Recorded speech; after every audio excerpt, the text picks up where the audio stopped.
அனைத்து பத்திரிகை ஊடக நண்பர்களுக்கும் வணக்கம். இந்த மாதம் 1/12/2024 அன்று திருநெல்வேலி ஜங்ஷனில் ஒரு கயவர் அவர் இந்த தேவர் இனத்தையும் நேதாஜி சுபாஷ் சந்திர போஸ் அவர்களையும் தேவர் ஐயா பசுமன் சித்தர் தேவர் திருமகனார் அவர்களையும் ஆப்ப நாட்டு மறவர்களையும் தரம் தாழ்ந்து வார்த்தைகளால் சொல்ல முடியாத மிக மிக மட்டமான வார்த்தைகளால் பேசியிருக்கிறார். அவரை பல முறை பல மாவட்டங்களில் தமிழ்நாட்டில் உள்ள அனைத்து மாவட்டங்களிலும் அனைத்து நிர்வாகிகளும் அனைத்து கட்சி நிர்வாகிகளும் அனைத்து முக்குளத்தர் சங்கங்களும் ஒவ்வொரு மாவட்ட அதிகாரிகளிடமும் புகார் மனு அளிக்கப்பட்டது. அவனுக்கு 2 முறை அவர்களுக்கு பெயில் ஆர்டர் டிஸ்மிஸ் ஆன பின்னாடியும் இந்த அரசாங்கம் அவர்களை கைது செய்யவில்லை.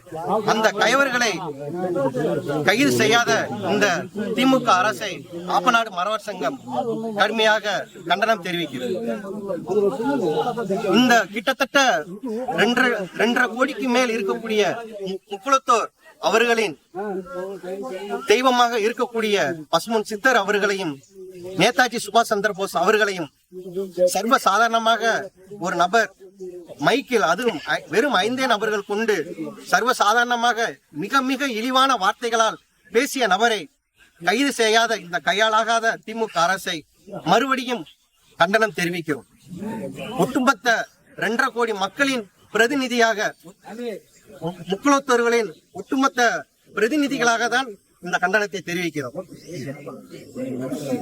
இன்றைக்கு ஆகையால் கிட்டத்தட்ட 25 நாள் இந்த அரசாங்கத்திற்கு நேரம் கொடுக்கப்பட்ட பின்னும் இதுவரை எந்த நடவடிக்கையும் இல்லாததால் முக்குளத்தூரில் கிட்டத்தட்ட 10,000 நபர்கள் தன்னெழுச்சியாக அனைவரும் கூடி அனைத்து தலைவர்களும் வந்திருக்கிறார்கள் அரசாங்கத்திற்கு எங்களுடைய கண்டன பதிவை செய்வதற்காக.